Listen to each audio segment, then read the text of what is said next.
je suis le docteur Louis Tellière. Aujourd'hui, nous sommes le 29 mars 2020, en pleine infection par le Covid, mais je ne suis pas là pour vous parler du Covid. Je suis là pour faire un point d'actualité sur le développement d'un test sur les Borrelia, un test que l'on a mis au point avec l'Université de Leicester, c'est-à-dire l'association à but non lucratif et caritative Félix, pour le diagnostic des infections à Borrelia. Il est basé sur un principe simple, c'est-à-dire qu'au lieu de chercher le matériel génétique de la bactérie, comme le fait une PCR normale, on cherche celui de l'ennemi intime de cette bactérie, c'est-à-dire un virus, un phage, qui va la chasser, qui va injecter son matériel génétique à l'intérieur, et là, ça va se multiplier en des dizaines de répliques qui vont être libérées dans la circulation. Ça, c'est un point important. Autre scénario possible, le matériel génétique du virus se mélange à celui de la bactérie, reste dormant, et dans des circonstances diverses, changement de température, de pH, de pression antibiotique, autres diverses, se réveille, si on peut dire, et va dans le cytoplasme, et ensuite traverse la paroi et est libéré dans la circulation. Donc dans 5 millilitres de sang total, on a beaucoup plus de chances de trouver le matériel viral que celui de la bactérie. Donc nous avons calibré ce test et nous avons démontré cette beaucoup plus grande sensibilité que celui du PCR normal. Bien sûr, le test est aussi beaucoup plus supérieur au test sérologique, mais on s'y attendait. On connaît les résultats erratiques, très problématiques entre ELISA, Western blot, IgG, IgM, et surtout qui n'attestent pas si la bactérie est toujours là. Un autre test qui peut être intéressant, qui peut dire si c'est récent en tous les cas, quand il est très positif, c'est le TTL, test de transformation lymphoblastique, mais c'est un test fragile.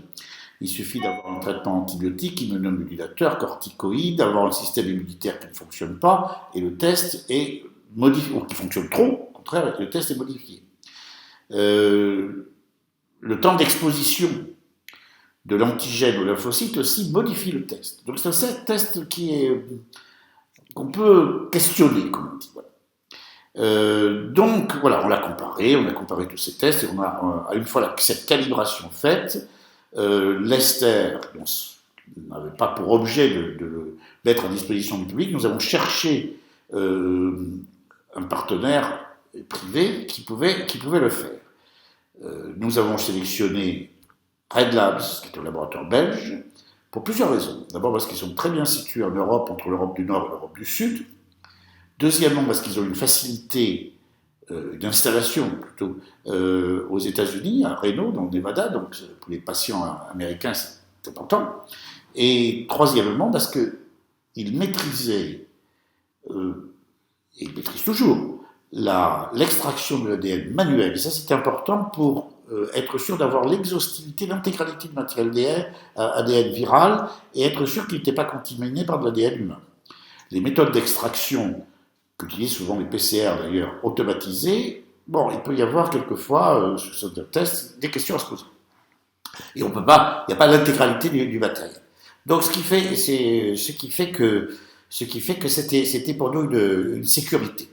Deuxièmement, et ça permettait de continuer le développement. Deuxièmement, ils vérifient tous leurs résultats positifs pendant le séquençage. Donc il y a très peu de faux négatifs, et il n'y a pas de faux positifs.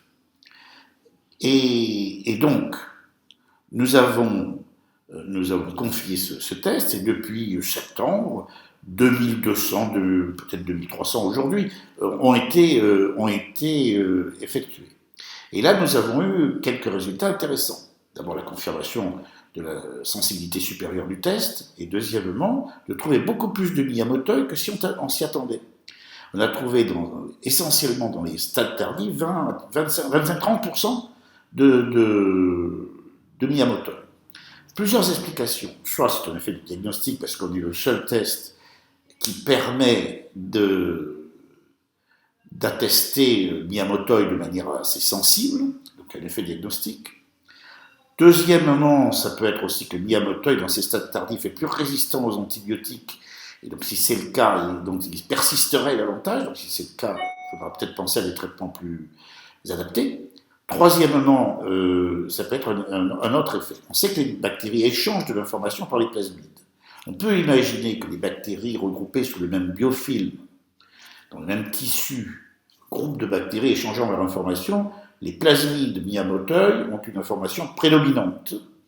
Et petit à petit, les voisins, les cousines, sont transformés en type mis à Moteuil. En tous les cas, c'est à vérifier. Donc vous voyez, c'est assez enthousiasmant tout cela. Et surtout, comme ce test est une véritable amplification in vivo de la présence de bactéries vivantes, il permet un bon usage du médicament.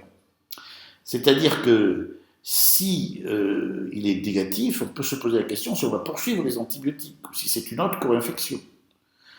Ou alors, si on n'a pas affaire à un syndrome immuno-inflammatoire. Par contre, si le test est positif et que les symptômes aussi correspondent, c'est un argument pour reprendre une antibiothérapie qui aurait été arrêtée ou qui aurait été stoppée. Donc c'est un bon usage du médicament et ça permet de combattre en tous les cas contre l'antibiorésistance. Voilà les nouvelles que je voulais vous donner.